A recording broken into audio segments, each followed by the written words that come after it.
What's up, you guys? In today's video, I'm gonna give you the ultimate woodworking or custom furniture business checklist to ensure your success on your journey. Let's dive in.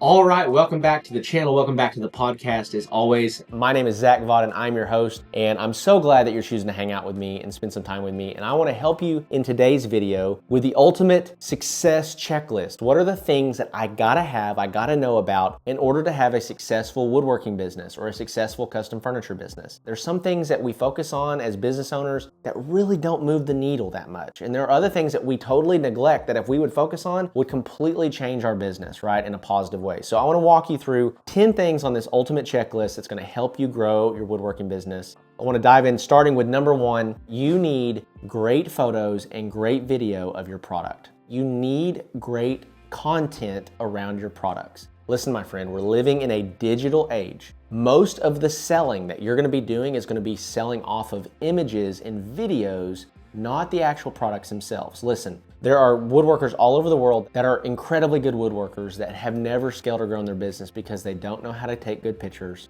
They don't know how to get video. They don't know how to make their stuff look good. It's all about, can I make my stuff look good? Listen, there are industries that are not really that focused on how things look. You are not in one of those industries. If you're a woodworker or a custom furniture maker, people are buying or not buying your stuff based on how pretty it is or how pretty it's not. So one of the most simple things I can tell you is if you don't have a good place to take photos of your stuff, go outside, find a beautiful green area, set your furniture down in it, get tons of photos, tons of videos of your stuff so that you always have good content. The clients that we have inside the Woodworking Business Accelerator program that always consistently crush it over and over and over, they have a system for getting good content of the products that they make. And when they get good content, that picture or that video of that table may sell 100 of those tables over the next 5 years. You never know how valuable a piece of content is going to end up being. There's a photo that we had inside of my woodworking business that actually a client took. And that single photo, we literally probably sold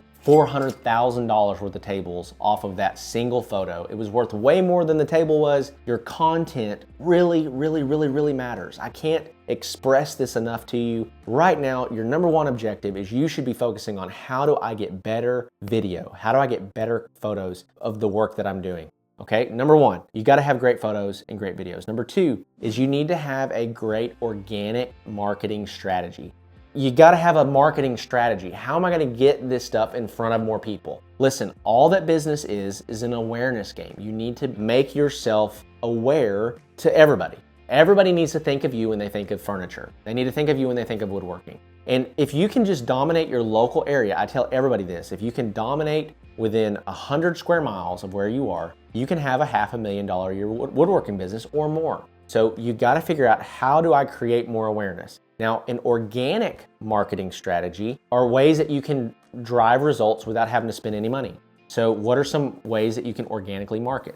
You can post and promote your products and your business in local Facebook groups. Create tons of Facebook Marketplace listings. Get on Craigslist. You can go meet with realtors, or you can go meet custom home builders, or you can go shake hands with interior designers. These are organic channels that don't really cost you any money. They just cost you some time and energy. If you don't have money, hopefully you have time and energy and you can spend it there. Now, if you don't have time and energy, but you got money, that leads me into my next one. And that is number three, is a paid marketing strategy. Paid marketing is where we now spend money to get our products and services in front of the masses. Okay, Facebook, Instagram, TikTok ads, Google ads, YouTube ads, influencer marketing. Anytime that you're exchanging money for eyeballs, that is paid marketing. But with these two things, if you just focus on organic and paid marketing, you would see your sales skyrocket. Number four, this one's super important, is you need a consistent, clear sales process. When someone comes to you and they're ready to buy, or they want to buy, or they're interested in buying, you need to have the same cookie cutter template process that you put them through every single time. And so sometimes you're going to close deals that it's going to be on Messenger. Sometimes you're going to close deals on the phone. Sometimes you're going to close deals in person. But either way, you should be doing the same thing every time. I'm going to type up an invoice. I'm going to send this to you. You're going to pay a deposit, and we're going to wrap up the sales process. And then I'm going to talk you through what to expect next. But you need to have a sales process that you put them through. Number five, this one is super important, especially, and I would even say this is important in front of the marketing. You need to have this figured out before you even start marketing, and that is a clearly defined target market. Who do I want to push my stuff to that I think is gonna buy? And so there's so many businesses that when the business owner starts the business and you ask them, okay, who are you trying to sell to? Well, I'm gonna sell into everybody. That's not gonna work. If you're selling custom furniture or you're selling woodworking products, there's gonna be a niche that you're gonna be trying to promote and sell to, right? If you're selling custom furniture, ideally, probably your primary target audience is gonna be women between the ages of like 25 and 55, because they're the ones that are trying to beautify their homes. They're the ones that care about sitting down at the table. For the most part, I'm not trying to lump everyone into the same thing here, but you need to have a clearly defined target market, and then your language that you communicate with needs to be the language that resonates with them. And so if I am trying to sell to women between the ages of 25 and 55, I don't want to be rough and tough, saw blades, sawdust, yee woodworker, right? I want to create a beautiful aesthetic product line that women are going to resonate with. That's number 5, is you need a clearly defined target market. Number 6 is you need a productized business model. So many woodworkers start, and I started this way, and in fact, you probably should start this way, where you're just a woodworker that will build anything and everything, right? If you got a woodworking project, I'll do it. But the problem with that long term is that you never develop expertise and you never actually get better at any one thing. When you productize what you do, you can build systems around what you do, you can get faster, and you can become known as the expert for that thing, right? And when you become known as the expert for that thing, you're gonna attract an inordinate amount of attention compared to just being the do-it-all guy. I wanna be really good at one thing.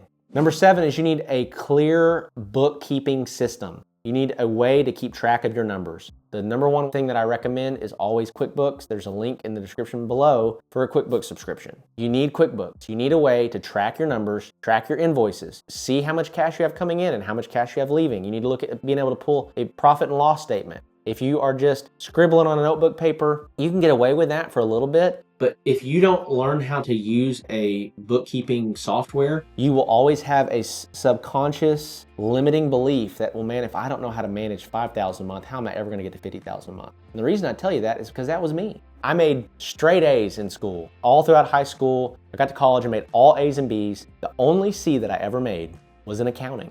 With that, it kind of created these false beliefs of like, I don't know how to do accounting. I don't know how to do bookkeeping. I don't know how to keep track of all this. And it became this big emotional thing. And what happened was, for the first several years of my business, I had this like subconscious belief of like, well, I can't grow a business because I don't know how to manage the money. And so getting QuickBooks, walking through some simplistic training on how to create invoices and send invoices and receive payments and connect QuickBooks to my business bank account so that I can see all the expenses and I can classify expenses. That's essentially all that you need to do to get started. It's not that hard, it's not that complex, but it feels like a big, hairy, scary thing. So I say that to say, jump in and learn. Number 8 is that you need a planned production schedule every week and every month. You need to be planning what you're going to be getting done. A lot of guys just have a stack of invoices. They grab the one on the top, they work on it until they're done with it. And then they grab the next one and they work on it until they're done with it. And there's no cadence or rhythm or planning involved. I need to be able to look at an order and say, this should take me roughly between 20 and 25 hours, right? So I'm gonna shoot to have this done by Wednesday afternoon. We need to be able to plan production so that we can plan cash flow. Because if we don't plan production, we cannot plan profitability. We plan production because we're collecting second half payments from getting stuff out the door, getting products finished, orders done, and getting it out the door. And so when we plan production, we plan cash flow. And when we can plan cash flow, we can plan marketing and growth. We can plan how much I'm gonna pay myself every month. We get some control inside of our business. So you need to plan production, okay? That's number 8. Number 9, this one is not as tactical. This is a mindset thing. You need to be committed. You need to be full on committed and undistracted on this endeavor.